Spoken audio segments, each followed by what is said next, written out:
Hi மக்களே. மகேந்திர சிங் தோனி இருக்கார்ல மக்களே, அவர் வந்து கிட்டத்தட்ட மொபைல் ஃபோன், இந்த Android mobile phone, updated mobile அதெல்லாம் யூஸ் பண்ணதே கிடையாது மக்களே. அவரை காண்டாக்ட் பண்ணுறதுங்கிறது ரொம்ப ரொம்ப அபூர்வமான விஷயம். இந்த பிளேயர்ஸ் எல்லாம், இந்தியன் கிரிக்கெட் பிளேயர்ஸ்லாம் வந்து ரிப்போர்ட்டர்ஸ்ட்ட ஸ்பீச் கொடுக்கும்போது தோனியை பற்றி சொல்லுவாங்க. அவரை காண்டாக்ட் பண்ணதுங்கிறது ரொம்ப ரொம்ப ரேராக இருக்கும் அப்படின்னு சொல்லுவாங்க. டேரக்டர் கிறிஸ்டோஃபர் நோலனும் மொபைல், இந்த ஆண்ட்ராய்டு மொபைல் அதெல்லாம் யூஸ் பண்ணவும் மாட்டார். படத்தில் கூட சிஜிஐ, இந்த மாதிரி ஏஐ இதெல்லாம் யூஸ் பண்ணவும் மாட்டார்.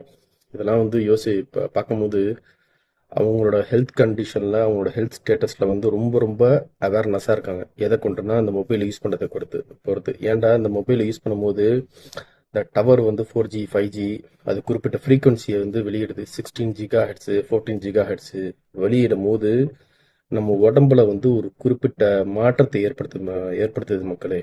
அதனால முடிஞ்ச லெவலுக்கு மொபைல் ஃபோன் யூஸ் பண்ணதை அதிகமாக தவிர்த்துக்குங்க. அது வந்து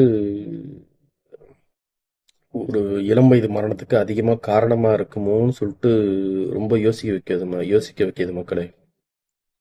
அதனால முடிஞ்ச அளவுக்கு மொபைல் ஃபோனை யூஸ் பண்ணதை தவிர்த்துக்கோங்க மக்களே. அத்தியாவசிய தேவையை பொறுத்து மற்ற எல்லா விஷயத்துலையும் ஸ்க்ரோல் அப் பண்ணிட்டு இருக்காதீங்க மக்களே. Take care.